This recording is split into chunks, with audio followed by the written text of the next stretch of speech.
And what is up, guys? Technicals here, now with more standing. Today we're going to be taking a look at the Supreme, the ultimate beginner device.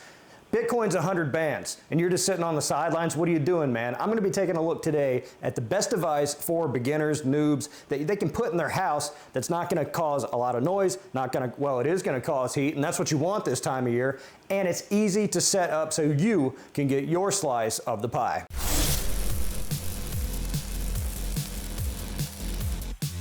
And once again, if you're not already subscribed to the channel, what am I looking at today? Today, it's the Jazzminer X16Q, courtesy of jinglemining.com. Link in the description below if you want to head over there and check out one of these. They don't just have the X16Q, they have the full line of Jazzminers. They are a distributor for Jazzminer. Be sure to hit them, show them some love. Link in the description below. You're saying, wait, Technicals.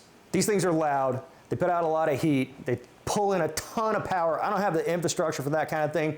Oh, hang on, baby, I got you. X16Q is tuned up for the home miner, the casual miner, the noob miner. It's a good entry point. It's a good shallow end to get into home crypto mining. That's because it doesn't pull a lot of power. You can run it off a single 15 amp 120 outlet. It takes 620 watts to power this thing ongoing. That's not a lot. Most of these big ASICs are like 3,000–4,000 watts, not the X16Q. Now you can turn it up and get a little more oomph out of it if you do have the infrastructure for it, but it's really meant to be an unoffending, small, quiet sort of ASIC miner. It mines ethash. Now ethash was the algorithm that Ethereum was formerly on, but now you can mine a myriad of coins using this miner. Mainly that's going to be Ethereum Classic. That's the big coin for this miner. You can also dual mine with Ethereum Classic and Zilliqa. Now the X16Q is decently small. It's about, I think if you take the cubic volume of it, it's probably about the same size as a regular standard ASIC miner, but it's in this form factor that's a little slim. It's got a case all the way around it. The fans are on the inside. They don't run too fast.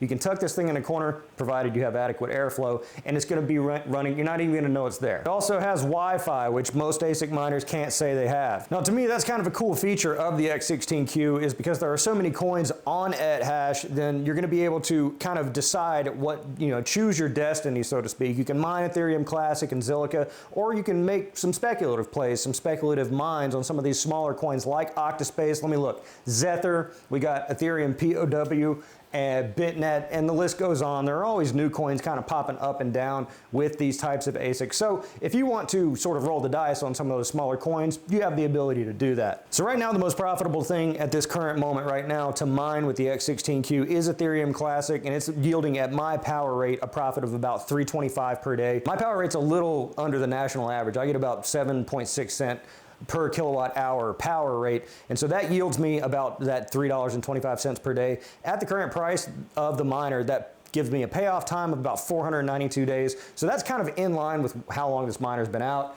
where it is in the general space of things, and with the prices of stuff. Now, if you've been through one or a few crypto cycles, you know that usually Bitcoin go up and then everything else kind of follows it. So if that remains true for this cycle, this miner, this device could be a potential play. And for some people too that just like to buy the miner, sit on it, and resell the miner without ever even mining on it, that's an option as well. There are any number of videos on how to set up this device. I'm not even going to bother going through that. There's a million zillion of them. I'm not going to take up your time on this, but I did run this device for about a week and a half. I ran it on ETC and Zilliqa and ETC.